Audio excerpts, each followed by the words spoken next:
Muy buenas tardes. Esto es Quórum. Estamos en el marco de una nueva reprogramación del canal Diputados TV. Nuevos programas, nuevos títulos de los programas, nuevos equipos, nuevos horarios, por lo menos cambio de horario, más extendidos. Y no nuevos directores, nuevos conductores, sino que yo estoy en reemplazo hoy del querido Horacio Brown, quien tuvo un accidente doméstico, digamos, recientemente. Entonces, por unos días estamos haciéndole el aguante hasta que se recupere. Y ya paso a presentarles a quienes hoy me acompañan. ¿Cómo estás, Marcos? ¿Qué tal, Horacio? Horacio te iba a decir. Es la costumbre, está bien, así lo tenemos presente y le deseamos que se recupere. ¿Qué tal, José? Un gusto. Sí. Mucho para decir de lo que sucedió la semana pasada, de lo que fue la ley bases, la sanción, lo que dejó la votación de madrugada de viernes, y de cara a la agenda hubo muchos anuncios, muchas editoriales de domingo, en donde se filtraron posibles nuevos proyectos de ley que van a llegar al Congreso a partir de esta segunda etapa que abre el gobierno con la sanción de la ley bases. Así es, Guido, ¿cómo estás? ¿Qué tal, José? ¿Cómo estás? A mí también, yo tengo el chip de Hola Horacio. Claro. Aclaremos también que está bien Horacio, ¿no? Porque está bien, sí. Del otro lado de la audiencia se puede preguntar. Tuvo un episodio y se está recuperando, así que pronto lo vamos a tener. Inicia nueva etapa aquí en el Congreso de la Nación. Y se inicia, se relanza de alguna manera el gobierno con las herramientas, no todas, pero una buena parte de las herramientas que pedía Javier Milei para llevar adelante su gestión, ¿no? Son las leyes fundacionales de su gestión, ahí las tiene, y ahora la pelota pasa bastante del lado de la red del Ejecutivo, ¿no? En lo que viene, en dar respuesta a los graves problemas que tiene la Argentina, tiene las herramientas que él estaba reclamando, ¿no? Así es, sí, estamos, evidentemente acá arrancamos un mes que, es el mes de julio hoy justamente, y es una nueva etapa, ¿realmente? Es mes de receso legislativo, no ahora, se va a notar cuando demos el cronograma de actividades para esta semana, de las comisiones que hay previstas para esta semana. Hay mucha actividad todavía, pero es todo. Estamos sintiendo el vacío que nos deja tanto haber hablado durante 6 meses nada menos de la ley de bases y el paquete fiscal. Ahora veremos, ya es la nueva etapa. De eso vamos a hablar a lo largo de este programa. Y ahora vamos a ver cómo está el clima. A ver, veamos, a ver. Ahí vemos, tenemos una jornada muy fría, 16 grados, 16 grados de mínima, 18 grados de máxima de mínima para mañana, es bastante. Sí. Y la mínima de pasado mañana, del miércoles, es 12 grados. Me he sorprendido con la mínima de mañana martes, compro esa claro, mínima. 8 y 18 es una buena suma para el invierno. Y ahora tenemos 14 grados, o sea, sí. Así que después de los días que veníamos en la ciudad de Buenos Aires. Hoy, ¿no? Hoy, dentro de todo agradable, dentro de lo que veníamos la semana pasada, ¿no? Que fue realmente muy fría. Sí, realmente, ni hablemos de lo que es el sur, donde, hay frío, háblame de frío ahí. Y emergencia climática también, ¿no? Sí. Con la noticia esa del piloto que en Chubut aterrizó en una emergencia. En una laguna congelada. Sí, y realmente fue rescatado ayer por la tarde. Claro, ayer domingo, después de... Los rescatistas le tiraron por medios aéreos, elementos para pasar la noche. Claro. Hay que pasar la noche ahí Terrible, sí. Las imágenes tomadas por dron eran realmente impresionantes. Pero volvemos acá al clima frío, que frío es otra cosa, entonces nos dirá cualquier fin de semana patagónico. Nevó en algunos puntos donde no suele nevar. Por ejemplo, tengo amigos en Mar del Plata que nevó el sábado a la noche. ¿Nevó al final? Sí. Así que fue un frío en lugares donde no suele haber nevadas, también alcanzó el clima extremo. Así es, y tuvimos durante el fin de semana novedades respecto de lo que, uno dice, ¿qué es lo que viene después de la agenda que fue dominada por la ley de bases, el paquete fiscal. Bueno, ¿qué es lo que viene? Sí, es el turno, no sé ustedes qué dirán, si es el turno de la oposición o es el turno del oficialismo para seguir mandando leyes. Hubo un reproche permanente durante estos 6 meses del oficialismo, del gobierno, del presidente de la Nación en particular, diciendo bueno, que no le aprobaban las leyes. Después, en el recinto, la semana pasada, la diputada Margarita Stolbizer hizo un raconto de las leyes que mandó el oficialismo y bueno, de todas maneras quedó... Viendo el detalle de la diputada Stolbizer, había 8 leyes que están pendientes ya trabajándose en comisión. Hablamos de leyes del oficialismo. Sí, había un tuit muy irónico del diputado Martín Tetaz que al día posterior a la sanción de la ley base del paquete fiscal recogió este argumento del oficialismo de no me aprueban las leyes que manda el gobierno, de no me aprueban las leyes que mando, y dijo: el gobierno nacional es el primer gobierno que en 7 meses tiene el 100% de las leyes que mandó al Congreso aprobadas. Claro. Ironizando Sí. y revirtiendo toda esta carga que estuvo sosteniendo la oposición, sobre todo dialoguista, de no aprobarle con velocidad las 2 leyes que requería el Ejecutivo, que eran la ley de bases y el paquete fiscal. Ahora, obviamente, en una cuestión de minutos, después de la votación, la carga pasó del lado del oficialismo y el Poder Ejecutivo, que tiene las herramientas que viene reclamando hace 7 meses. Me quedaron unas declaraciones que hizo Miguel Pichetto el fin de semana. Habló en una radio y dijo: se acabó esto de mandar leyes, claro, con una ley con 400 artículos. Dijo que eran esas leyes pavadas.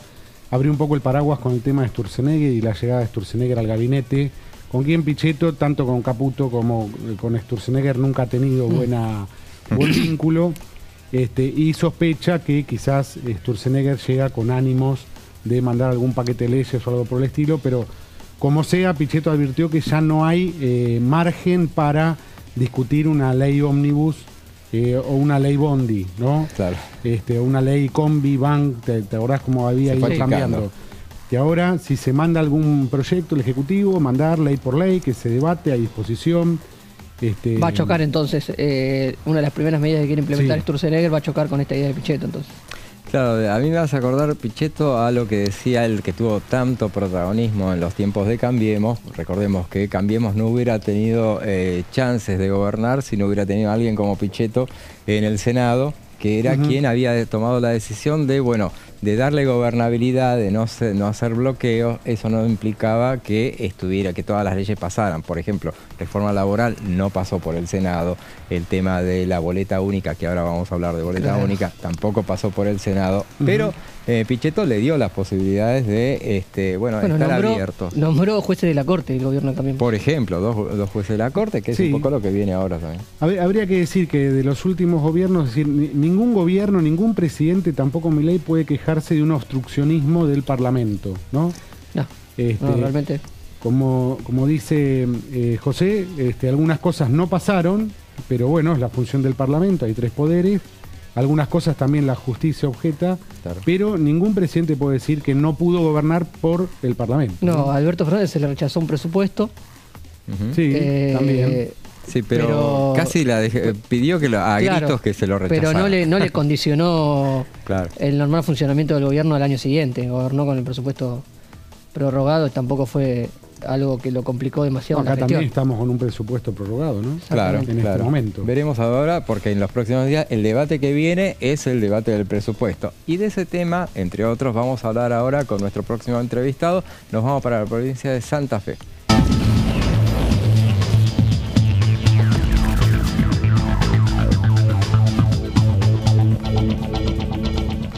Y ya estamos en contacto entonces con la provincia de Santa Fe, con el diputado Eduardo Toñoli, a quien lo saludamos desde aquí de Buenos Aires. ¿Cómo le va, diputado?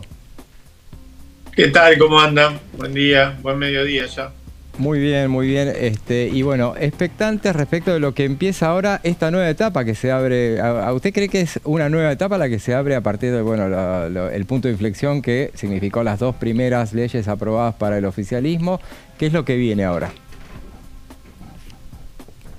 Bueno, yo creo que en realidad hay etapas que se solapan, ¿no? Ustedes recordarán, hace no mucho tiempo, hemos tenido una sesión donde una mayoría distinta a la que aprobó en los últimos días la ley bases y el paquete fiscal, la reforma fiscal que propuso el gobierno, en ese momento aprobó una nueva fórmula jubilatoria.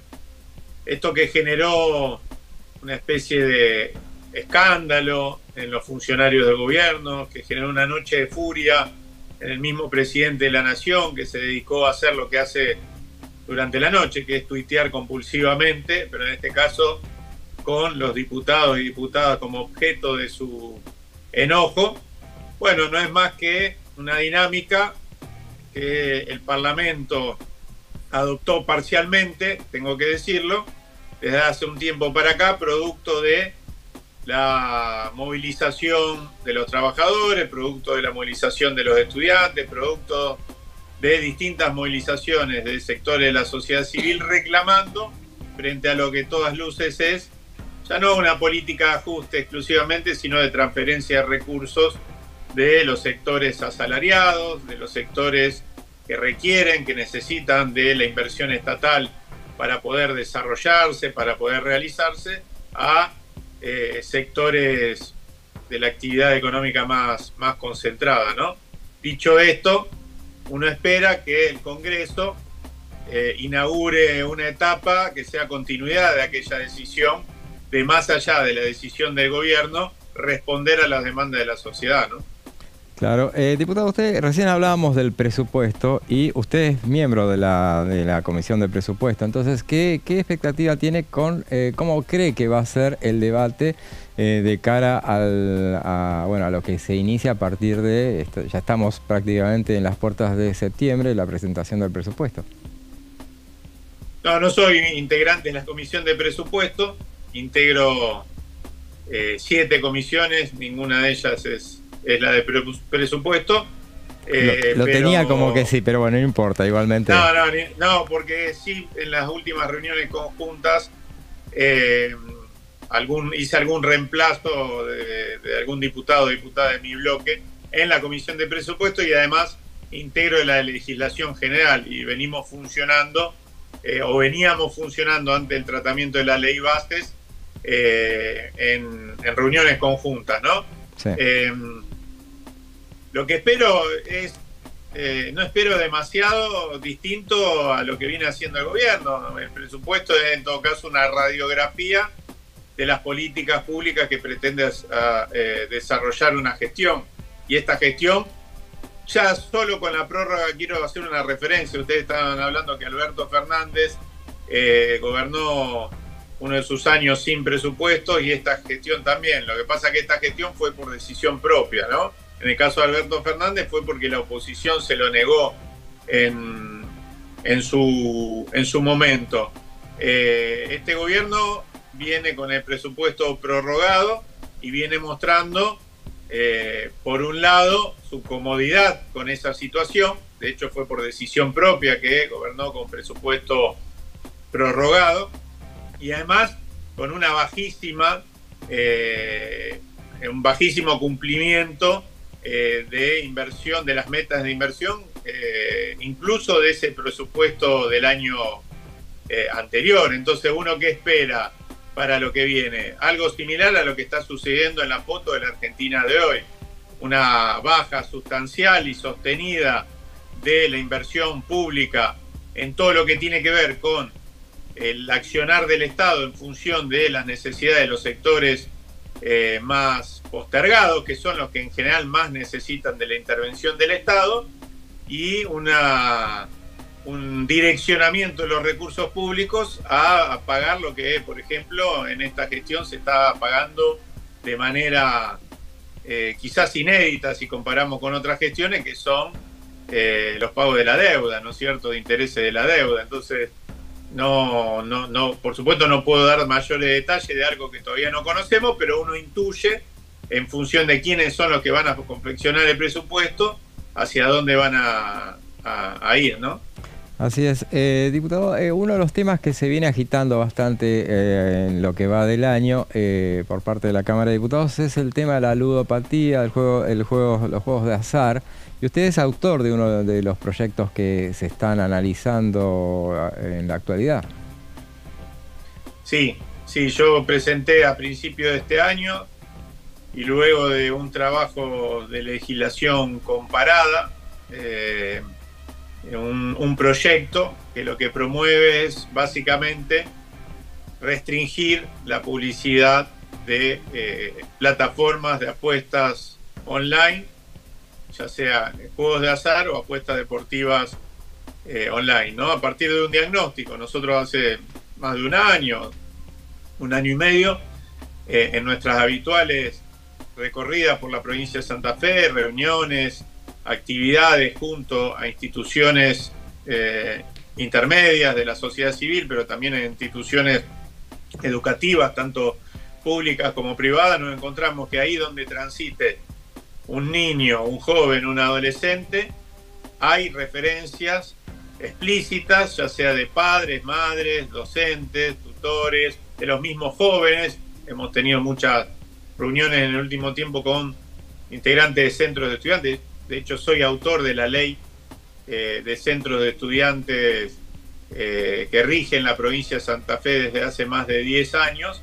Y en ese marco nos encontramos siempre con la referencia y el reclamo por lo que está sucediendo con la ludopatía online, pero sobre todo con la ludopatía juvenil online, ¿no? Y el impacto que tiene esto en personas que están en etapa de desarrollo, que están construyendo su idea del mundo, de las relaciones humanas, su relación incluso con el dinero, etcétera, ¿no? Y se da una situación concurrente, que es, por un lado, la popularización de las billeteras virtuales, que hace que haya una inclusión en el sistema financiero y bancario muy temprana por parte de jóvenes, adolescentes, casi niños. Y por el otro lado, lo fácil que es franquear algunos obstáculos que tienen estas plataformas para acceder en lo que refiere a los menores de edad. Antes un casino físico o una casa de lotería tenía el inconveniente de que la persona que entraba ahí y quería jugar tenía que acreditar su edad a través del documento nacional de identidad. Bueno, hoy todo esto es mucho más fácil, lamentablemente hay que decirlo, democratizó en un sentido negativo el acceso al juego, y vemos cómo se ha dado un boom en esa materia. Nosotros creemos que tenemos que arrancar, así como se hizo en su momento con la publicidad de tabaco, por razones sanitarias, por las mismas razones, es decir, por razones sanitarias, se debe limitar drásticamente el acceso de la población en general a la publicidad de estas plataformas. Perfecto. Por último, diputado, usted preside la Comisión de Asuntos Cooperativos y la semana pasada, no, creo que la anterior, fue que realizaron una reunión con representantes del sector. ¿Cuál es el balance que usted hace de ese encuentro? Nosotros venimos teniendo varias reuniones de la Comisión de Asuntos Cooperativos y Mutuales, porque consideramos que esa comisión que me toca presidir, como bien señalabas, tiene que estar abierta al sector, ¿no? Al sector cooperativo, al sector mutual, al sector de las organizaciones no gubernamentales. Así como hay una experiencia importantísima en la Argentina de cogestión del sector con el Estado en el Ejecutivo, básicamente a través del INAES, consideramos que la comisión de la Cámara de Diputados tiene que tener esa misma interacción en el centro de su política. En ese marco hemos tenido primero una reunión importantísima de cooperativas eléctricas, confederaciones y federaciones del sector de todo el país, preocupadas por una cuestión central, que es el crecimiento exponencial de las tarifas, de la que de alguna manera las cooperativas terminan siendo un eslabón, pero el último eslabón, el quizás más importante en la relación con la comunidad. Eso la ha hecho entrar en crisis en esta etapa de crecimiento, como decía antes, exponencial de la tarifa, sobre todo de la generación de energía, ¿no? Producto de esta política que lleva el gobierno de internacionalización de los precios de la energía. Y la segunda reunión, también importantísima, con una treintena de organizaciones del sector, fue de confederaciones y federaciones de cooperativas de trabajo.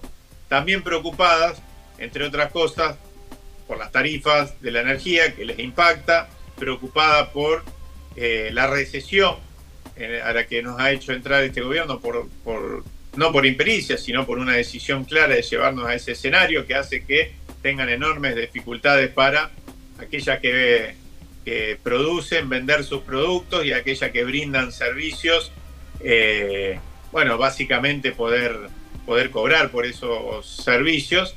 Y además, lo que ellos evalúan también es una política de ataque sistemático, simbólica y material a todo lo que tenga que ver con el asociativismo, ¿no? Nosotros entendemos que la Comisión de Asuntos Cooperativos y Mutuales tiene que convertirse en una trinchera, en un espacio para que esas organizaciones puedan defenderse frente a esos ataques, puedan mostrar todo el trabajo que hacen, todo lo bueno que generan. Yo soy de una provincia, la provincia de Santa Fe, donde en una parte importante de sus localidades, antes que el Estado y antes que el capital, estuvo la comunidad autoorganizándose a través de cooperativas, a través de mutuales, de sociedades de fomento, y brindando en muchos casos servicios. Todavía hoy, 1/3, por ejemplo, del territorio de la provincia de Santa Fe tiene acceso a la energía eléctrica, por ejemplo, gracias a las cooperativas del sector. Otro tanto se puede decir con el agua, con las cooperativas de consumo, etcétera, ¿no? Así que para nosotros es un sector a acompañar, a apoyar y a defender frente a este tipo de ataques. Perfecto, diputado, le agradecemos mucho su participación en este programa. Lo saludamos y lo vemos en Buenos Aires en cualquier momento. Gracias. Esta semana estaremos ahí. Un abrazo grande. Otro para usted. Era el diputado Eduardo Tognoli quien, hizo un análisis de todo, desde la ley de bases o lo que fue el debate, hasta, la cuestión de la ludopatía también. Él es autor de un proyecto, ese es uno de los temas que más se está debatiendo. Esta semana también hay prevista una reunión de comisión donde van a seguir analizando este tema, que el otro día hablábamos con el diputado Iparraguirre, y él planteaba que obviamente es la actividad que más crece, y crece anualmente el 150%. Obviamente son datos escalofriantes realmente. Sí, se empezó a instalar desde la Cámara de Diputados este debate. En la Ciudad de Buenos Aires el jefe de gobierno hace unos días hizo un anuncio importante también con este tema, la ludopatía infantil, el tema de que no se pueda acceder en los colegios a ese tipo de plataformas. Se empieza a hablar mucho de eso. Creo que la Cámara de Diputados lo logró instalar, por lo menos, que se está debatiendo, si bien se comenzó en una sola comisión y los proyectos tienen giros de varias comisiones, así que va a ser un debate que cruza muchos intereses y que va a demorar mucho tiempo, imagino, en avanzar, y también por lo que he dialogado con algunos diputados que están recién empezando el camino de la discusión de este tema. Claro, este miércoles a las 14:30 hay un plenario. Que haya plenario ya es bueno, porque implica una intención, de acelerar el tema. El plenario es de prevención de adicciones y control del narcotráfico, con acción social y salud pública, comunicaciones e informática y legislación penal, o sea, todas las comisiones por las que y ahí se incorporó una comisión que maneja el PRO, aliado al oficialismo, porque el resto de las comisiones los maneja la oposición. Claro. La Coalición Cívica y Unión por la Patria. Entonces, es bueno que empiezan a sumar otros bloques. Una comisión que sea o el oficialismo o aliados del oficialismo, porque le da la posibilidad de que tenga más posibilidades de llegar al recinto prontamente. Nosotros ahora vamos a una muy breve pausa y después seguimos con Quórum.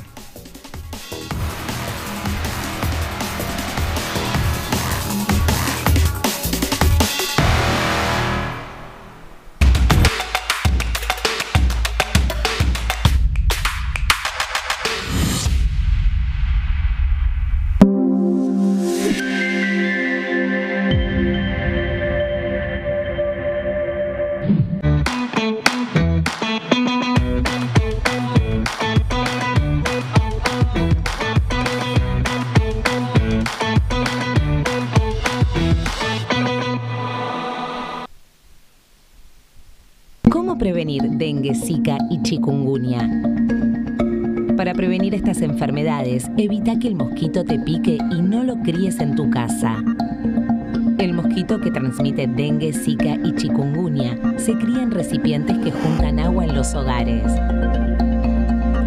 Da vuelta o tapa los objetos que puedan acumular agua o eliminalos si no los usás. Limpia y cepilla frecuentemente desagües y libera canaletas de hojas y o tierra. Evita tener plantas en floreros o frascos con agua. Limpia y rellena con arena los portamacetas.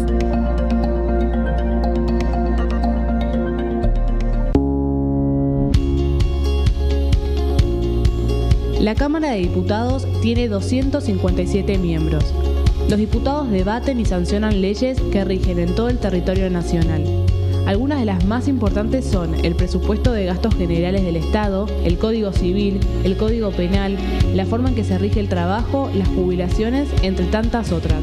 Además, controla y hace un seguimiento de las políticas del Poder Ejecutivo a través de la visita de diferentes funcionarios o el pedido de informes, así como la posibilidad de realizar juicios políticos a los funcionarios. La duración de los mandatos de los diputados es de 4 años y pueden ser reelegidos indefinidamente.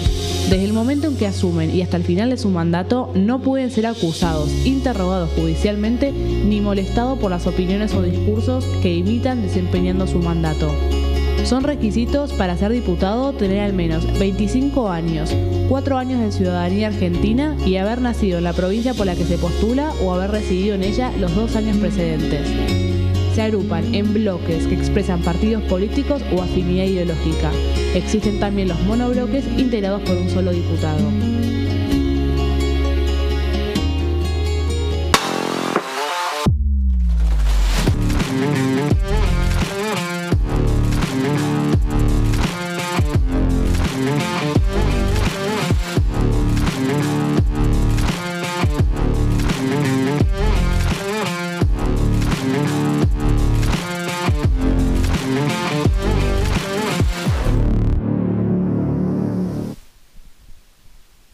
En este momento, millones de niños y niñas tienen desnutrición severa. Algunos están tan débiles que apenas pueden pararse. Pero con tu ayuda podemos salvar a los niños. Este alimento terapéutico listo para usar está lleno de vitaminas y nutrientes esenciales que ayudan a los niños y a las niñas a recuperarse de la desnutrición. Gracias a personas como vos, ayudamos a salvar a millones de niños cada año. Da un simple paso. Dona ahora y ayúdanos a seguir salvando vidas.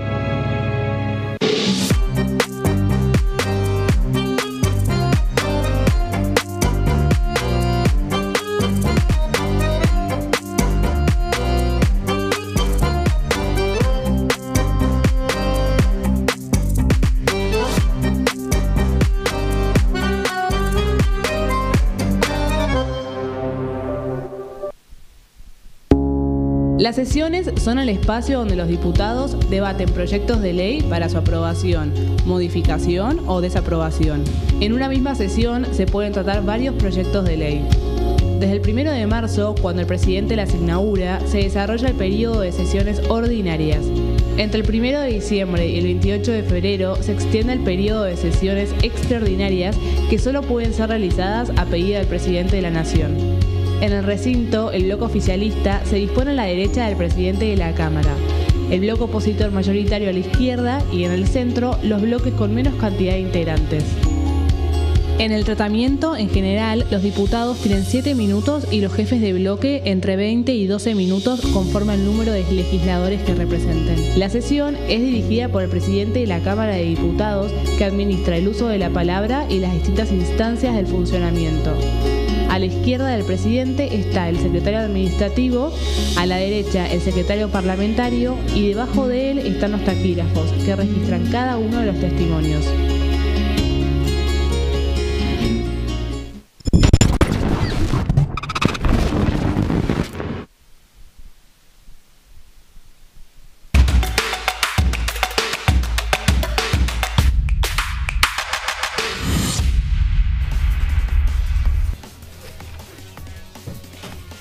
Y seguimos con quórum. el programa de Horacio Embón, a quien le mandamos un gran saludo y le deseamos pronta mejoría. Y bueno, hablábamos de al principio del programa sobre la ley de bases, el paquete fiscal que finalmente fueron aprobados el viernes, en realidad el viernes a la 1:30 se terminó de votar.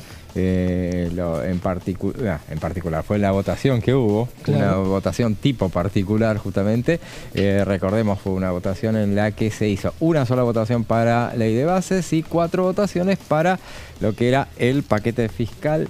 Lo voy a decir de nuevo porque después, ahora que me lo aprendí, es medidas fiscales paliativas y relevantes. Exactamente. Ese es el nombre del paquete fiscal. Bueno, fueron esa cantidad de votaciones y bueno, para hablar sobre el tema, Guido Braslaski hizo unas placas para ver cómo quedaron los puntos claves de la ley de bases y el paquete fiscal. Sí, exactamente, José. Bueno, decíamos al principio del programa también que ahora el presidente tiene las herramientas que venía reclamando con estas dos leyes tan extensas que vos bien describiste recién. Bueno, ¿cuáles son los puntos entonces principales en cuanto a, estamos hablando, genéricamente nosotros le decíamos ley bases, ¿no? Pero ahí está la ley bases y está también el paquete fiscal, aunque muchas veces para simplificar englobábamos el asunto. Bueno, en cuanto a delegaciones y facultades, esto sí está en la ley bases. El presidente cuenta con las emergencias administrativa, económica, financiera y energética por el plazo de 1 año. También en ese periodo queda facultado a intervenir o disponer la disolución de organismos del Estado y liquidar los fondos fiduciarios públicos. Bueno, hubo una larga lista también de excepciones. Sí. Eso posibilitó que se le dieran las facultades y también las facultades de intervención, de disolución, de disponer, porque un montón de organismos dedicados a la cultura y a la ciencia y otros quedaron fuera del alcance. En cuanto a privatizaciones, también se redujo notablemente de la pretensión inicial que tenía el gobierno. Recordemos, en febrero eran 41 empresas sujetas a privatización, quedaron 2. Enarsa, la ex Enarsa, Energía Argentina, y la empresa Intercargo. Intercargo es cuando uno viaja en avión, la empresa que tiene el monopolio, es una empresa estatal, de llevarte las valijas, subirlas, meterlas, el handling, creo que le llaman, ¿no? El manejo de las valijas.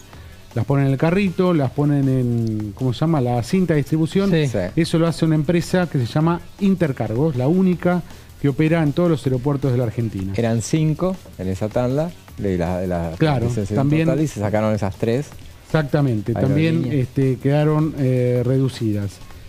Después hay varias sujetas a privatización parcial o concesión, que son AISA, Belgrano Carga, Sociedad Operadora Ferroviaria y Corredores Viales.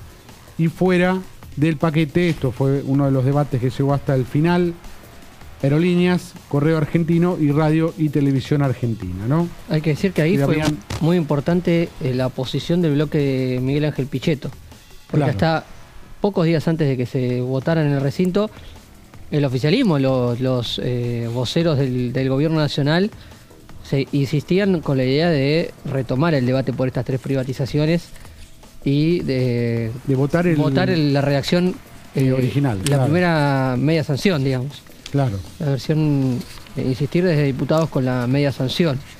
Porque estas 3 privatizaciones habían sido quitadas de la votación por el mismo informante en el Senado. No se llegaron a votar directamente en el Senado. Claro, por mucho se invocó el artículo 81 de la Constitución, que era el que determinaba que podía permitir o no la posibilidad de tratar, a ver cómo era el tratamiento como Cámara de Revisora, en este caso de la ley de bases y en este caso.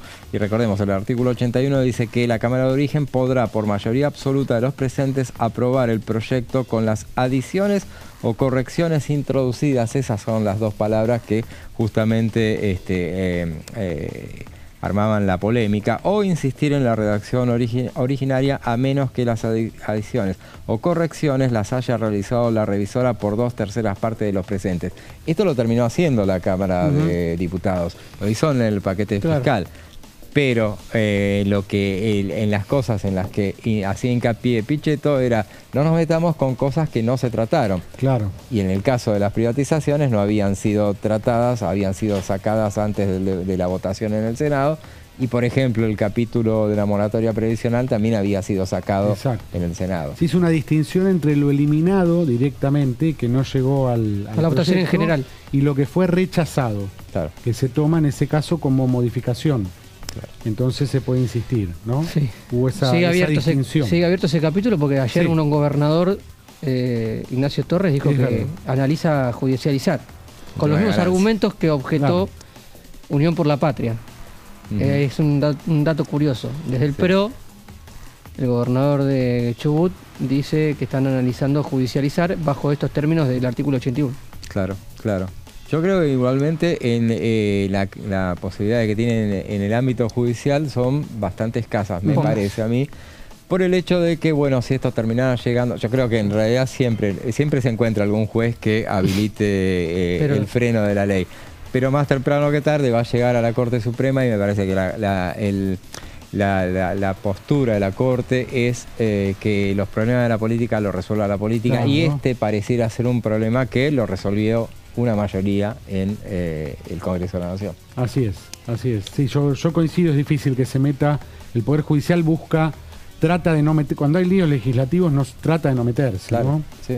Tenemos que buscar algunos antecedentes, quizás un tema donde sí intervino la Corte, no sé si es lo mismo, pero el tema de la coparticipación a la ciudad, por ejemplo, ¿no? Claro. Que se viene el fallo en julio o agosto, se viene el fallo de restitución de la coparticipación que durante el gobierno de Alberto Fernández se le quitó a la ciudad de Buenos Aires, ¿no? Claro.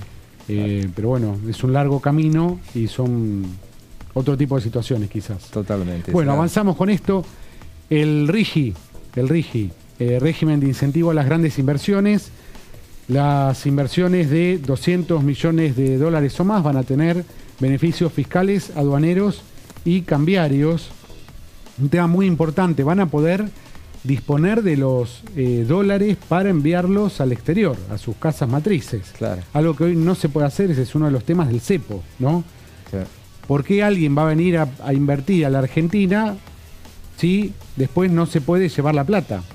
No puede disponer de esos dólares, ¿no? ¿Por qué harían grandes inversiones? Estamos hablando que son las que se necesitan. Bueno, eso es lo que se busca subsanar, tentar a grandes inversores con este régimen, a las grandes inversiones, para ser redundantes. Bueno, este tipo de beneficios. Que bueno, eso justamente es, durante el debate se puso el ejemplo de lo que sucedía durante el tiempo de Cristina, que había sucedido con el contrato con Chevron, que podía justamente sacarlos en pleno cepo, podía sacarlos. Así es, y para impulsar temas en vaca muerta, ¿no? Claro. Que es lo que se busca también. Hizo declaraciones el fin de semana importantes el presidente de YPF, que ahora cree que se abre una perspectiva importante para desarrollar vaca muerta, para sacar el gas, para poner al país en la pista de la exportación de los recursos que tenemos, pero hace falta inversiones muy importantes. Bueno, uno de los temas, esto sí fue agregado, se obliga al 20% de la contratación de proveedores locales, ¿no? Una queja que había es, bueno, esto a los que vengan a poner mucha plata y a los que quieren invertir $100.000, ¿por qué no? ¿No? Uno de los debates que se dio respecto de este régimen. Otro tema, reforma laboral, quedó instaurado un periodo de prueba de 3 a 6 meses. Y después bajó de 5 a 3 los trabajadores independientes que pueden quedar contratados sin que estén en relación de dependencia, ¿no? Sí. Una flexibilización al respecto también fue motivo de mucho debate. Se van a penalizar los bloqueos sindicales y se eliminan las multas por trabajo no registrado. Después ya estamos en el tema de la ley del paquete fiscal, impuesto a las ganancias, como quedó, había sido rechazado en el Senado. Bueno, se insistió con la redacción original. A partir de 1.800.000 pesos en el caso de solteros y de 2 1.200.000 pesos para casados, van a tributar de acuerdo a una escala el impuesto a las ganancias, ¿no? Mucho debate también con este punto. El caso particular que el Senado rechaza a un pedido de los gobernadores y la Cámara de Diputados responde ante el rechazo de lo que es las paradojas. La paradoja del Congreso y el Senado tienen que responder, se supone que responde a los gobiernos provinciales y termina rechazando lo que era un pedido de los gobernadores. Por amplio margen rechazó. Qué mal que 41 votos. Así es. Qué mal que le salió a los senadores, senadores patagónicos en este caso, que bregaron por hacer reformas, pero me parece que fue un error de cálculo porque terminaron votando en contra de lo que ellos mismos habían modificado y terminó saliendo previsiblemente, porque nunca tenía que haber podrían haber pensado que se lo iba a rebotar después la Cámara de Diputados. Sí. Y tenía un diferencial 22%, ¿no? Para los trabajadores patagónicos. En caso de rechazar tendrían que haber tenido la certeza de que iban a conseguir los 2/3. Claro, sí. Porque si no se exponían a lo que terminó sucediendo. Y llegaron a 41 votos, 41 votos, quedaron lejos de los 2/3. Claro, le faltaban 7. Nada más. Bueno, es producto de esta dispersión que hay, esta atomización que hay tanto en el Senado como también en la Cámara de Diputados, ¿no? Claro, les pasó. Y esta falta de trabajo en espejo entre las cámaras, ¿no? Le falta referente. Le pasó un poco a lo que le había pasado al oficialismo en el verano. O sea, ir a la votación sin saber qué votos tenía, que es lo que le había pasado en el verano en esa votación en particular, que muchos dicen, Pichetto, por ejemplo, que lo mencionamos mucho hoy, lo vamos a seguir mencionando hoy, pero él hacía la referencia de que, bueno, no le encuentra razón todavía al día de hoy por qué lo mandaron a la comisión. Claro. Y me parece que ya como venía a la mano ese día, ese 6 de febrero en el cual se decidió eso, no tenían solución, porque lo que estaba pasando era una sucesión de derrotas en los artículos. Lo que podían haber hecho en última instancia, que lo que sugería Pichetto, era ir a un cuarto intermedio. Solamente pensar en las privatizaciones que terminaron quedando, a las que se votaban ese día, daba la pauta de que iban a ser rechazados esos artículos. Totalmente, claro. Cuestión numérica. O sea, hicieron el lío se arma con los fondos fiduciarios, ¿no? Sí. Y ahí hasta ahí llega en ese momento. Bueno, me quedan un par de puntos para destacar. Uno, bueno, es el ajuste en bienes personales, que se sube el mínimo no imponible de 27 a 100 millones de pesos y la deducción por vivienda familiar de 56 a 350 millones. Bueno, una actualización que era necesaria. Y también el tema bienes personales, se destacó en el debate, estaba muy asociado con hacer modificaciones que favorezcan el blanqueo. Claro. Porque si no, ¿cómo pretender que alguien venga a blanquear sus bienes si se le encaja niveles de tributos que estaban que no eran para nada convenientes para alguien que blanquea sumas importantes, que es el último punto que traemos? Obviamente es mucho más extensiva estos paquetes de leyes, hasta el blanqueo hasta $100.000 sin pagar ningún impuesto especial, y alícuotas progresivas hasta el 15% para montos superiores a los $100.000. Bueno, tratando de que haya un blanqueo de fondos y hacer caja también, como han hecho dos blanqueos que tanto disgustan, porque son los evasores, los que no pagaron y vienen ahora, pueden tener un perdón fiscal o ciertas condiciones para un perdón fiscal, y el resto de la gente ha pagado, ¿no? Siempre son antipáticos los blanqueos, pero los han hecho todos los gobiernos necesitados de hacer caja, ¿no? Y como dicen, y quién lo dice, Pichetto, justamente, que a todos los gobiernos, a todo gobierno se le aceptan siempre una emergencia económica, un blanqueo y una moratoria. Así que esta es la un vaso de agua y un blanqueo no se le niega a nadie, ¿no? Así es. Bueno. Y en el debate de ganancias, por ejemplo, porque uno mira el hecho de que, bueno, en el debate de ganancias que se dio durante la gestión del Frente de Todos, se hablaba de que alcanzaba un universo de 800.000 personas. Que dejaban de pagar el tributo. Trabajadores que dejaban de pagar ese tributo. Ahora también se volvió a mencionar esa cantidad, pero bueno, inflación mediante, yo me pregunto si son 800.000, porque ahora ese número que, bueno, para la gran mayoría queda lejos igualmente, ese mínimo de trabajadores solteros de 1.800.000.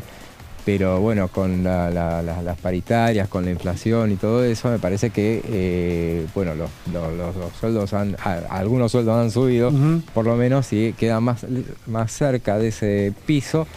Y hay en la ley hay un mecanismo de actualización de ese piso, ¿no? En septiembre, ¿no? En septiembre. En septiembre de cada año se actualiza. Pero sí, es probable que haya caído más gente en la... Ahora es un impuesto, bueno, recordemos toda la discusión de ganancias, ¿no? Que se sacó el año pasado en plena campaña electoral. Sí. Incluso Javier Milei votó a favor de sacarlo, ¿no? En esta línea de hay que votar todo lo que no sea quitar impuestos, pero después hay que pagar las cuentas, ¿no? Las provincias tienen que pagar las cuentas, hay que pagarle, yo a veces lo ejemplifico así, hay que pagarle a la policía, hay que pagarle a los maestros. Claro. Por ejemplo, entre otras cosas, no es que solamente los estados nacional y provinciales tienen que pagar las cuentas, y el impuesto a las ganancias es muy importante en ese sentido. Lo importante, al parecer, uno viendo el debate, ¿no? Hay escalas. No se empieza, no es que uno cae, el que tiene 1.800.000 cae devorado por el 35% de ganancias como era antes. Esto es lo que se dijo en el debate. Más progresivo, sí. Esperemos que así sea. Sí. Es progresivo. Ahora, hay que ver la reglamentación.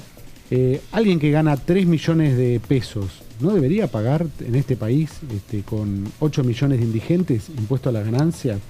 Un impuesto razonable, ¿no? No estamos hablando de comerle un tercio de los ingresos. Yo creo que es, bueno, como siempre se insiste, es el más progresivo de los impuestos. Entonces me parece que tiene cierta lógica que paguen, pero bueno, actualizar... Con el correr de los años se había hecho... el tema de las alícuotas habían hecho un problema. Claro, sí. El tema de las escalas. El problema fue que justamente durante el gobierno del kirchnerismo no se actualizaban los pisos. Son esas cosas que uno ve que son incongruencias, ¿no? Porque claro, si el tema impositivo es razonable y es progresivo, como vos decías, está bien. Hay que cobrar, un Estado tiene que cobrar impuestos. Claro. Y después tiene que devolver, ¿no? Sí. Totalmente. No es muy libertario lo que estoy diciendo, ¿no? El presidente está más en línea, bueno, hay que disminuir desde ya la carga, hay que dejar de cobrar impuestos, hay que encontrar el punto, ¿no? Sí. Yo había escuchado a un periodista que decía que a partir de la ley de bases, no sé en qué artículo, pero dice que tienen que venir discriminados todos los gastos que uno hace, te tienen que discriminar hacia dónde va y cómo es la carga impositiva. Entonces, a partir de eso, él este periodista económico, hacía un análisis de lo que era la carga de combustible. Sí. Que había hecho 40 sí, justamente. Y decía que de los 40.000 pesos que le había salido, yo también cargué anoche y me salió 40.000 más o menos. De 40.000, 20 y pico iba para... 26.000 creo que iban impuestos. Sí, totalmente. Así que la verdad es que es una incongruencia. Sí. Bueno, y después están los impuestos que no se cobran, que creo que Marcos nos va a hablar de eso después, ¿no? Después vamos a hablar de eso, pero sí. Muy interesante ese Ya tema. que estábamos en ganancia, hay que marcar que fue el único... se habló mucho en la previa de lo que iba a ser Unión por la Patria, las posibles divisiones en ley bases, porque había diputados de Catamarca y de San Juan que habían votado a favor del RIGI, que después en el Senado también había habido en ese capítulo votos que habían enfrentado, si se quiere, a la línea política que estaba bajando como estrategia al bloque, desde las provincias del norte también, y en este caso la ley base no te permitía hacer esa estrategia de votar en contra del proyecto en general y después votar en particular RIGI a favor, como hicieron muchos diputados. Finalmente no registró fugas, no registró ruptura en ley bases, pero sí en ganancias. Registró Unión por la Patria 4 diputados que se diferenciaron del resto, y fue el único aspecto en el que en la última sesión, en el bloque de la oposición de Unión por la Patria, hubo diputados que se distanciaron de lo que fue la línea orgánica. Fue la nota saliente dentro de este bloque de la oposición, ganancias, que había sido una bandera electoral del partido, del bloque, de la alianza, en 2023, y que finalmente 4 diputados por Catamarca se terminaron diferenciando de lo que fue el voto del resto. Y hablando de lo que fue la votación, lo que fue el debate de la ley de bases, veamos lo que decía uno de los protagonistas de esa sesión, que fue Julio Cobos. Creo que se termina una etapa, el gobierno consigue, ¿no?, en las condiciones que seguramente lo hubiera deseado, Pero bueno, esto lo llevó a tener gimnasia legislativa un poco, a aprender que hay acuerdos que se pueden materializar, y de esta manera obtiene 2 paquetes de leyes importantes, tanto la ley base como el paquete fiscal, y ahora la pelota está en el Ejecutivo. Ahora tiene que instrumentar dentro de las facultades que le ha dado el Congreso por estas 2 leyes, bueno, instrumentar políticas de gestión, ¿no? Una cosa es contar con las autorizaciones y otra cosa es gestionar.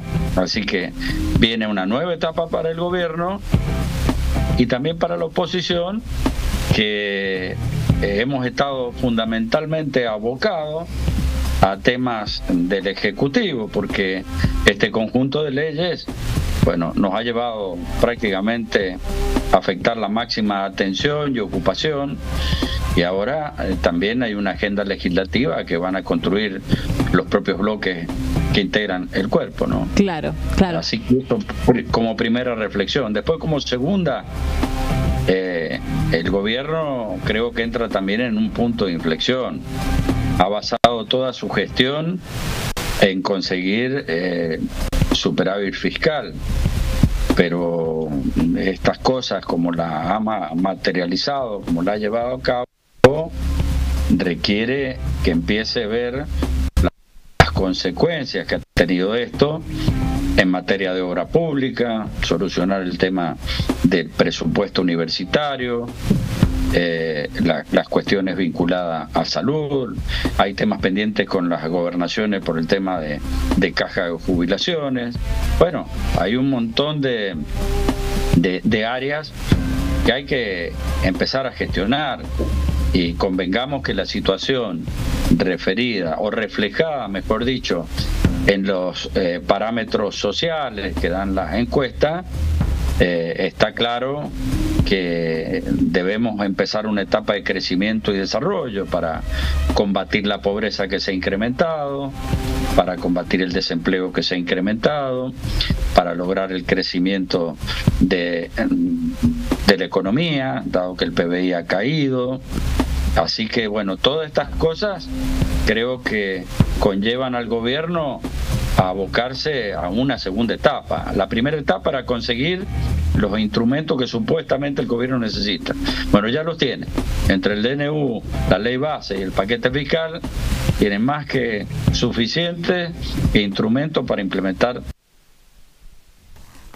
A Julio Cobos, uno de los protagonistas, decíamos, de lo que fue el debate, por su condición de vicepresidente, es el vicepresidente segundo, ¿no? Sí, segundo de la Cámara de Diputados. Y suele conducir las sesiones durante largos tramos. Condujo largos tramos e inclusive tuvo protagonismo, sobre todo en la sesión en la que se trató ley de bases en general, allá por la madrugada del 30 de abril, justamente cuando fue que allá por las 4 de la mañana el diputado Martín Soria hizo un planteo y pidió una votación. Pidió un apartamiento de reglamento en ese momento, y fue una avivada que se mandó y que estuvo así de caerse la sesión, justamente porque ¿qué pasaba? No había nadie, obviamente. Entonces, una cuestión que el reglamento establece que en cualquier momento un diputado puede pedir un apartamiento de reglamento o una votación puntual, como era lo que planteaba el diputado Soria. Para lo que planteaba era la vuelta a comisión de ese tema. Claro. Obviamente esas cosas son cosas que no se hacen porque en labor parlamentaria ya se acuerda. No se hacen cuando hay un acuerdo político. Me acuerdo que se hizo la sesión tan polémica del 1 de diciembre del 2022. Sí, claro. Cuando presidía Cecilia Moró la Cámara, y fue todo ese enfrentamiento por el cambio de los nombres al Consejo de la Magistratura o aparte de la Cámara de Diputados. Entonces ahí hubo una ruptura entre los bloques, ¿no? En ese momento. Claro. ¿Y cómo hicieron caer la sesión? Así. Claro. La hicieron caer. Bueno, esa vez estaba presidiendo Moró, justamente, y lo que hizo fue con cierta muñeca y cierta anuencia del propio Unión por la Patria, que no quería empiojar la situación. Bueno, él maniobró de modo tal de no ir a una votación porque no había quórum, y decía, bueno, por eso lo pido. Justamente decía Martín Soria, pero bueno, ese momento pudo haber caído la sesión. Tendrían que tener un agradecimiento a aquellos diputados que son tan vituperados a veces por el presidente de la Nación, pero bueno, esa es otra cuestión. Vamos primero a eso iba justamente, pero primero vamos a una breve tanda y después arrancamos con ese tema, Guido, que es un comunicado que te acaba de llegar. Vamos a la tanda.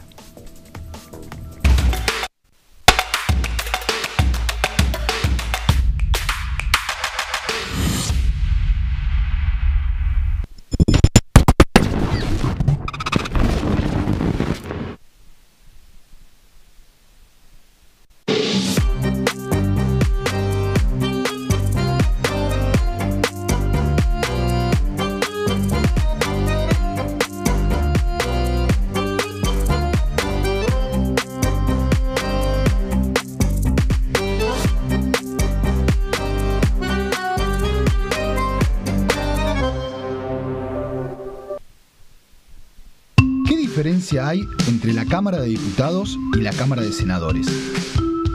La Cámara de Diputados representa al pueblo de la nación argentina.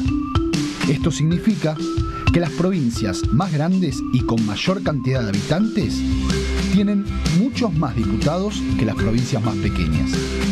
La manera de establecer las cantidades es proporcional. La Cámara de Senadores representa a las provincias.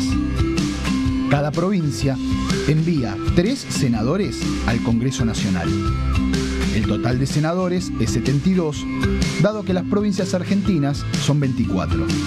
Este es un número fijo. Por ejemplo, la provincia de Buenos Aires cuenta con 70 diputados nacionales y la provincia de Tierra del Fuego con 5. Pero tanto la provincia de Buenos Aires como la de Tierra del Fuego cuentan con 3 representantes cada una en el Senado de la Nación. Cada 2 años, el Congreso Nacional renueva la mitad de sus diputados y 1/3 de sus senadores nacionales. El mandato de los senadores es de 6 años, mientras que el de los diputados es más breve, dura solamente 4 años.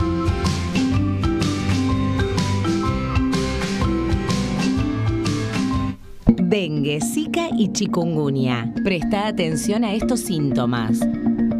Si tenés fiebre alta, 38 o más, de 2 a 7 días de duración y dolor de cabeza, en especial detrás de los ojos, muscular y de las articulaciones, diarrea, dolor abdominal, náuseas y o vómitos, malestar general, cansancio, decaimiento, erupción en la piel, sangrado en nariz, encías u otras partes del cuerpo, no te automediques, toma mucho líquido, usa repelente y acércate a un centro de salud.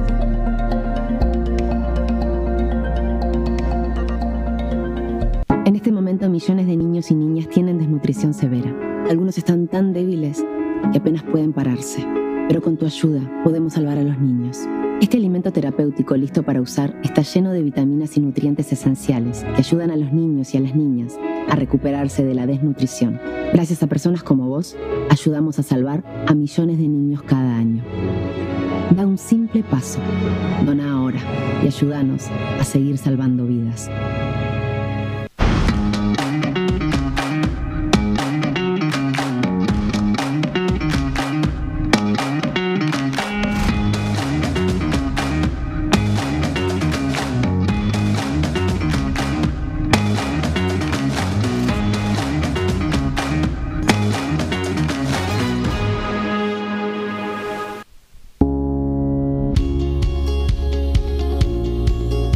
Cuando un proyecto de ley ingresa a la Cámara de Diputados, ya sea creado por un legislador, enviado por el Poder Ejecutivo o producto de una iniciativa popular, se trata primero en las comisiones correspondientes para luego ser tratado en el recinto por los diputados. Las comisiones son el ámbito de análisis y debate sobre los proyectos de ley conformadas por legisladores de distintos bloques. Hay 23 comisiones especiales que tratan temas específicos como el atentado a la AMIA y 45 permanentes que tratan temas vigentes como educación y salud. Un diputado puede formar parte de varias comisiones. Cada comisión se compone de un presidente, un vicepresidente y de 3 a 5 secretarios. La duración de los miembros de las comisiones permanentes y especiales es de 2 años. Para que la comisión funcione debe tener quórum, es decir, un mínimo de 15 y un máximo de 31 a 49 diputados. Las autoridades son elegidas por los propios integrantes de las comisiones, que a su vez son elegidos bajo consenso por sus propios bloques. Para que un proyecto sea tratado en el recinto, debe contar con el apoyo de la mayoría de los integrantes de esa comisión. Al finalizar una reunión de comisión, se dictamina sobre la pertinencia de tratar el proyecto en el recinto. El dictamen propone una resolución o decisión sobre una o varias iniciativas o proposiciones.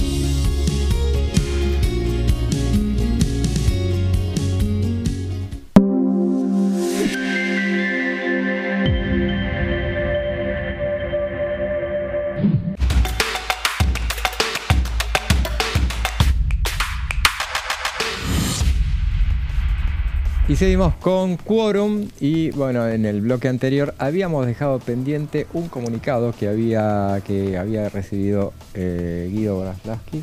Guido, ¿de qué se trata? Sí, José, comentábamos antes que estábamos comentando fuera de cámara que el presidente dio una entrevista anoche en el canal TN y bueno, habló en términos bastante duros de los economistas de Carlos Melconian y también de Ricardo López Murphy, de quienes recibe críticas, además, o critican no a él, sino el rumbo económico. El diputado Ricardo López Murphy es diputado nacional, es del bloque de Hacemos Coalición Federal, que sacó un comunicado ahora hace un rato que repudia enérgicamente las descalificaciones del presidente hacia nuestro colega Ricardo López Murphy en la entrevista que dio en TN. Bueno, es un comunicado de 5 párrafos, no vamos a leer todo, pero dice que es una constante del presidente agraviar a quien piensa distinto o plantea críticas y que ataca a quien las profiere y bueno, le pide que cambie esta conducta en síntesis y bueno, sale en defensa del miembro de su bloque, Ricardo López Murphy. Claro, les había tildado de fracasados justamente a López Murphy y Melconian en el reportaje que concedió anoche a TN. Y hubo también paralelamente a la emisión de ese reportaje que concedió el presidente de la Nación, hubo un reportaje que se le hizo en el sitio Gelatina a la expresidenta de la Nación, Cristina Fernández de Kirchner, a quien hoy en su habitual conferencia de prensa el vocero presidencial Manuel Adorni salió a contestarle y esto decía. En el caso de la doctora Fernández, tal vez nos llama más la atención que haga un comentario de esa naturaleza, porque efectivamente, más allá de que su compañero político y su compañero de la vida, el doctor Néstor Carlos Kirchner, hacía hincapié en lo importante del equilibrio fiscal y de que las cuentas estén ordenadas, llama la atención efectivamente este comentario porque, bueno, repito, fue su compañero de vida y de hecho yo lo mencioné, lo cité en alguna conferencia hace algunos días atrás, así que es llamativo que a pesar del desastre monetario que dejaron, llama la atención que todavía haya que explicar la importancia del equilibrio de las cuentas públicas. Vos lo definiste como superávit fiscal y no, hay que aclararle a la doctora Fernández que efectivamente no solo le importa al presidente, le importa a todos los argentinos, porque la decadencia argentina en parte está dada por la pérdida persistente del poder adquisitivo de la moneda que ocurre desde el 6 de enero del 2002, cuando se deroga la ley de convertibilidad y se le da la máquina de hacer billetes a los políticos y terminamos en lo que ocurrió a través de estos 20 años y que lo vemos hoy con los niveles de inflación que venimos sosteniendo. Le recuerdo a la doctora que en su gobierno, donde ella era vicepresidente, la inflación fue del 211% en el último año, que acumuló más de 1000% de inflación durante los 4 años. También diciendo que emitir no traía inflación y que en definitiva el déficit, no sé qué cosas decían sobre el déficit. Bueno, acá estamos, ¿no? En este gran desastre monetario que nos han dejado, que estamos corrigiendo, por supuesto, pero que parte incluso del 50% de pobres que han dejado en el país es por responsabilidades de la política que dice estas pavadas, ¿no? De el superávit fiscal no es relevante. Así que más allá de ser reiterativo en los conceptos, bueno, me gustaría saber qué pasa cuando ella no gasta más de lo que le ingresa, ¿no? Gana, no sé, 15 millones de pesos en jubilación. Me gustaría saber qué le pasa si todos los meses empieza a gastar 20. Bueno, todos los meses va a quedar debiendo 5. El tema es que ella no tiene la máquina de hacer billetes, entonces indefectiblemente va a estar en un problema peor. Así que, digamos, me parece que explicar el sentido común a un personaje del tamaño político que ha tenido en su momento la doctora Kirchner y que ha tenido asumando los destinos de la patria, causa también cierta pena, ¿no? Porque, digamos, es entender lo elemental, lo fundamental y lo obvio.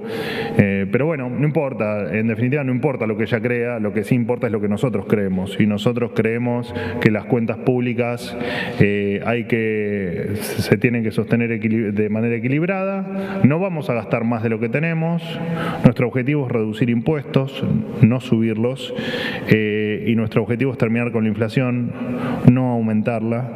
Y nuestro objetivo es efectivamente hacer un Estado chico y no un Estado de un tamaño de un elefante que lo único que hizo fue multiplicar pobres, multiplicar asistencialismo con intermediarios que le hicieron mucho daño a los que menos tienen. Y en definitiva hay que explicarle a la doctora Fernández de Kirchner que la inflación probablemente a ella no le pegue porque tiene mecanismos para defenderse. A vos, Peralta, o a mí tal vez tengamos mecanismos para defendernos, pero al que menos tiene es al primero que le corroe el plato de comida de todos los días. Así que cuando uno habla de superávit fiscal o de equilibrio de las cuentas públicas, estás hablando de inflación. Cuando hablas de inflación, hablas de poder adquisitivo, de pérdida de poder adquisitivo, y cuando hablas de esa cadena de elementos, lo que estás hablando en definitiva es de cómo el que primero y más pierde es el que menos tiene. Así que cuando hablas de defender a los pobres, con algunos conceptos hay que tener cuidado porque esos conceptos le han hecho mucho daño a los más vulnerables y a los que menos tienen.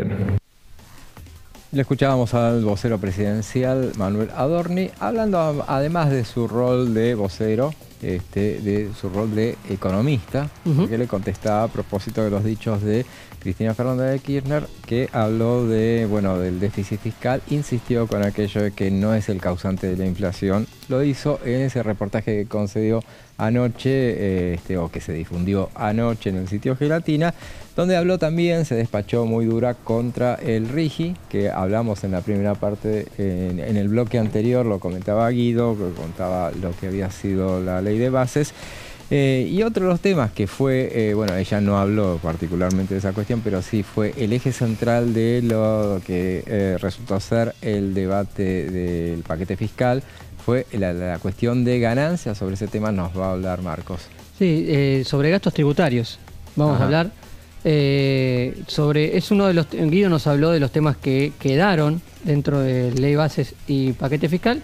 Gastos tributarios es uno de las insistencias que intentó hacer diputados y que finalmente quedaron rechazadas y no quedaron dentro de la sanción en este caso del paquete de medidas fiscales relevantes, como bien vos mencionabas hace unos instantes. 148 votos afirmativos contra 107 votos negativos, pero no pudo revertir los 2/3 que consiguió en el Senado el rechazo a esto, que fue... El artículo 111.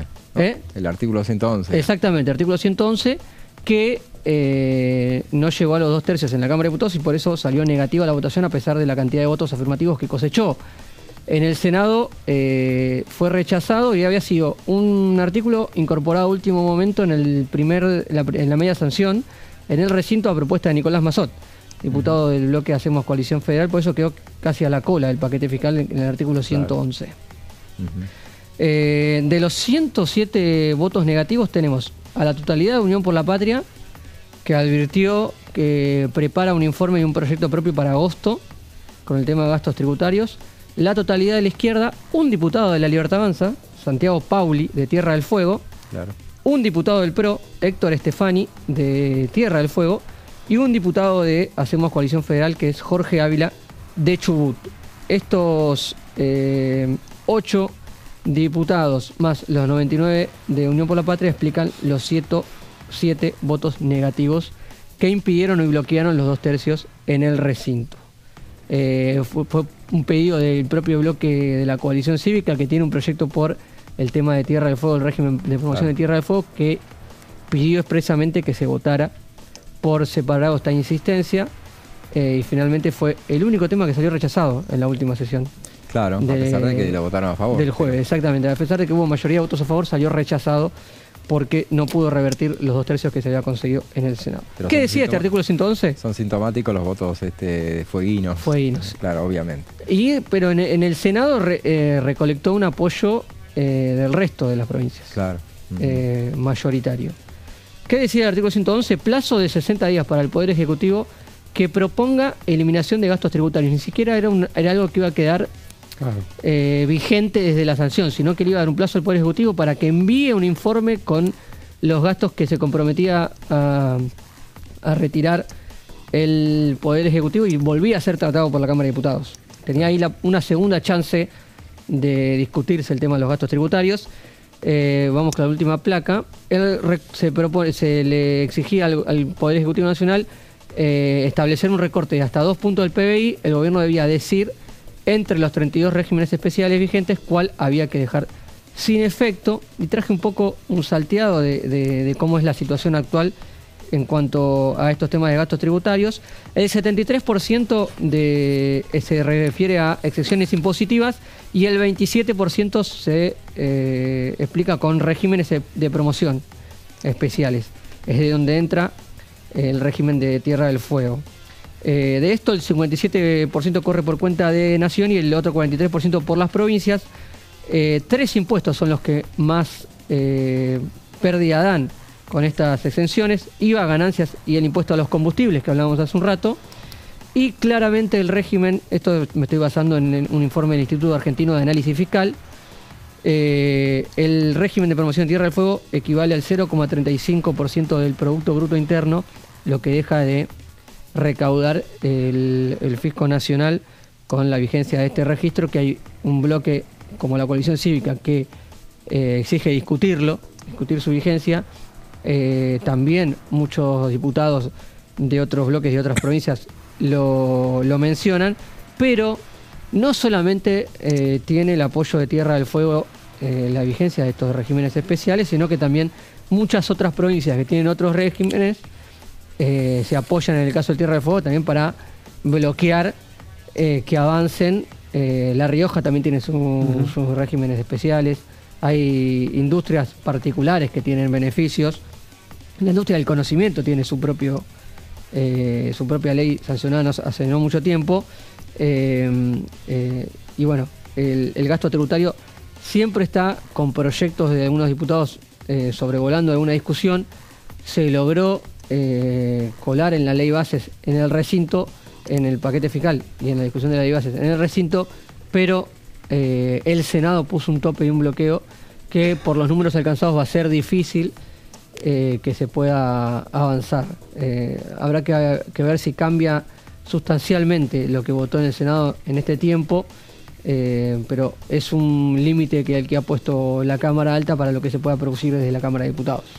Claro, recordemos que ese número fue alcanzado con la anuencia inclusive de los senadores de la Libertad Avanza. 62 senadores. Claro. O sea, el Senado se juntó como nunca en su vida para que no se discuta el gasto tributario. Sí. Es una cosa digna de récord, ¿no? Claro. Y de ver qué pasa, porque siempre está sospechado. Bueno, se le han preguntado mucho al presidente. Está sospechado el régimen de Tierra del Fuego, ¿no? Sí, es el artículo con el régimen fueguino. Pero el régimen fueguino, vos lo dijiste recién, 0,35 del PBI, Sí. que se deja de recaudar por los privilegios que tiene ese régimen. Sí. Ahora, el gasto tributario es 4,70 o 4,75 del PBI en total. En total, todo, sí. Y ahí hay una serie de privilegios amplios. Muchos impositivos. Está bueno también comparar. Hubo tanta discusión de que no se puede recomponer esto que se le ha quitado a los jubilados vía la licuación. Cuando lo que votó la Cámara de Diputados hace unas pocas semanas era más o menos eso. El costo fiscal es 0,43. Es decir, esta recomposición que está proponiendo hacer la Cámara de Diputados a los jubilados que han sido licuados es solamente el 10% de todo este conjunto de privilegios donde está Tierra del Fuego, y nombremos también a los grandes privilegiados de este país, que son los magistrados de la Justicia Nacional. Exactamente. Que es el 0,16. Exactamente, ¿no? tengo lo mismo, el mismo número. El mismo número, sí. Es que no pagan ganancias, ahí se explica el cero. No pagan, exactamente. El poder judicial y los funcionarios de la justicia. Además, hay una cuestión de igualdad ante la ley, deberían saberlo la gente de la Corte Suprema. Sí. Cuando uno va a la Constitución y dice, todos los ciudadanos, los que hicimos el colegio secundario, ¿no? Sí. Todos los ciudadanos somos iguales ante la ley, entonces no deberían el Poder Judicial no pagar un impuesto que todos los demás sí pagan. Claro. Porque ellos no son una casta privilegiada, ¿no? Claro. Así es. Son el Poder Judicial de la Nación, nada más. Son funcionarios judiciales. Recordemos en la Comisión de Acuerdos, que es la que funciona en el Senado, y es donde en el Senado le dan acuerdos a los pliegos de jueces. Y justamente una pregunta recurrente que se le hace, claro, le hacen a todos los aspirantes, es ¿qué opina del tema del pago de impuesto a la ganancia? Sí. Y siempre dicen que sí, que está siempre todo que están bien. de acuerdo los nuevos, porque saben que lo van a tener que pagar, los que ingresan nuevo, entonces... Claro, desde 2018... La gestión de Mauricio Macri, acá con Pablo Tonelli. Claro. Lo que nunca se pudo, lo que no pudo lograr en su momento la Cámara de Diputados cuando lo discutió es aplicarle a los que estaban con nombramientos efectivos desde antes de la fecha que se sancionó esa ley. Sí, por el tema de la supuesta intangibilidad, porque siempre que se le encuentra una vuelta, entonces dice, no, ahí nos están tocando los ingresos.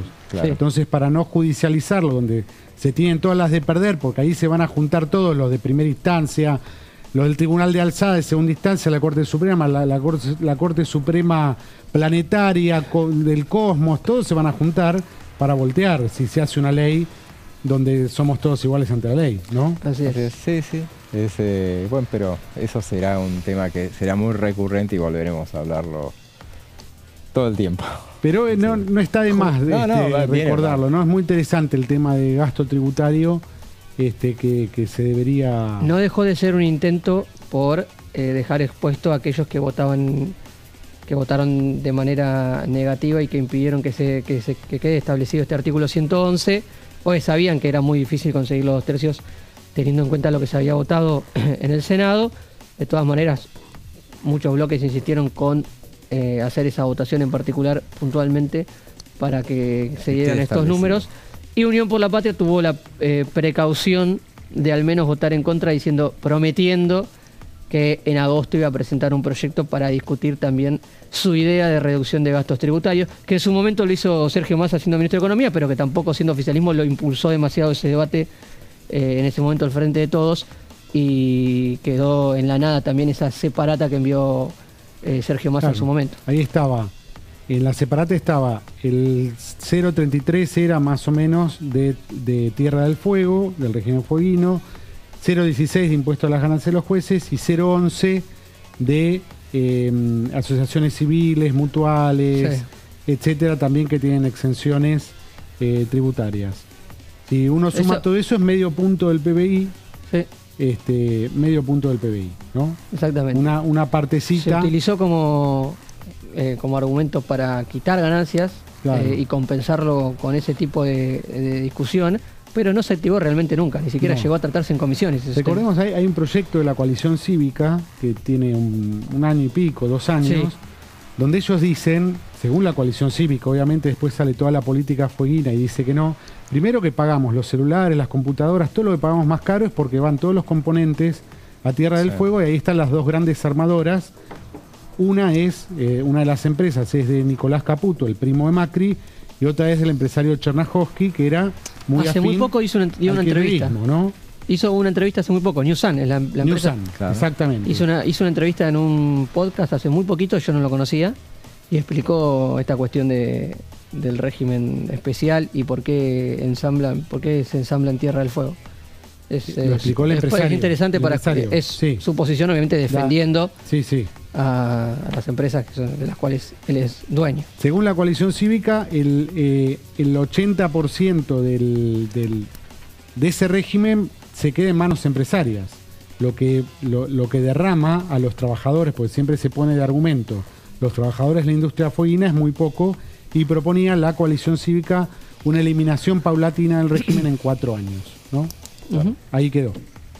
Ahí quedó y bueno, hoy es lunes, día de repaso de lo que va a ser hasta ahora la agenda legislativa para lo que será la semana, martes, miércoles, jueves y viernes hay inclusive, o sea, llegamos hasta el viernes en la actividad de comisiones, que es bastante activa. Ha sido en este periodo ordinario, no ha sido todo la ley de bases. Todo esto arranca este martes a partir de las 11 de la mañana tenemos una reunión de la Comisión de Legislación del Trabajo, que es la que preside Martín Tetaz, y que vuelve a tratar un tema que ya creo que esta es la tercera reunión que va a debatir sobre la modificación de la jornada laboral. Un tema que muchos decían no es una cuestión que sea para ahora, justamente, pero bueno, se está moviendo esa comisión, va a recibir nuevamente invitados para seguir analizando. Perdura a pesar del cambio de gobierno. Sí, totalmente, porque ya claro, se había tratado durante la gestión anterior este tema. Bueno, después a las 14 tenemos una reunión de Derechos Humanos y Garantías, otra de las comisiones que es muy activa y que, bueno, ha encontrado la manera como para mantener presentes determinadas cuestiones. Venían tratando el tema de las víctimas de lo que fue la pandemia o la cuarentena, mejor dicho, la cuarentena impulsada por el gobierno anterior. Ahora va a ser una reunión nuevamente con invitados y ya tiene que ver con la conmemoración del 30 aniversario del atentado contra la sede de la AMIA. Recordemos, el 18 de julio se conmemora y fueron invitadas para mañana a las 14 a autoridades comunitarias y familiares de víctimas del atentado. Después a las 14:30 en el Salón de Liga Parodi hay una reunión de comercio. Es también con invitados. En este caso ha sido invitado el secretario de Comercio e Industria de la Nación. Al mismo tiempo veremos si participa, claro. Veremos si responde a la convocatoria, entendemos que sí. Al mismo tiempo se va a recibir a diferentes entidades industriales y comerciales que abordarán las políticas de importación y regulación de aranceles del sector. Otro de los temas de suma atención. A la misma hora, a las 14:30, hay convocada una reunión de población y desarrollo humano. Fueron invitados funcionarios del gobierno y van a abordar la composición demográfica de Argentina y sus características, un temario bastante amplio, como vemos. Sí. A las 16 está convocada Finanzas, es la comisión presidida por Berti Venegas Lynch. Exactamente, dice designación de autoridades. Suponemos que quedan, lo vamos a checar, pero quedan por definirse alguna vicepresidencia, alguna secretaría. Sí, porque desde que se designó el presidente no se volvió a reunir esta comisión. Claro. Un nombre que suena también para la Comisión de Juicio Político, la Berti Venegas Lynch. Bueno, también después a las 17:30, Previsión y Seguridad Social. Esta va a tratar una serie de proyectos de resolución muy variado, y ahí termina lo que va a ser la reunión para este martes. Después tenemos actividades miércoles, jueves y viernes. El miércoles se viene el debate de la ley Conan. Mira, ese es un temazo, realmente. La ley Conan, saludada por el presidente en Twitter, al diputado Arabia, que es autor de uno de los proyectos. Así se llama la ley Conan, para subir las penas al maltrato animal. No es el único proyecto, hay otro del radical Juliano también. Así es. El radical bonaerense. Así es. Son muy bajitas las penas hoy, es de hasta 1 año de prisión, el tema del maltrato animal. Se quiere subir hasta 5 años y multas de hasta 30 salarios mínimos vital y móvil. Así es, y bueno, y llegamos al final de este programa. Pues Quórum, fue el primer programa de Quórum. del programa de Horacio Embón, a quien, reiteramos, va a estar unos días más, o un día más por lo menos, así recuperándose, y después va a estar de nuevo a pleno en lo que es su programa. Gracias, Guido. Muchas gracias, José. Gracias, Marcos. Gracias, José. Bueno, a ustedes en la continuidad informativa de Diputados Televisión lo invitamos a continuar con Plenario, el próximo programa que viene ya a partir de las 15. Hasta mañana.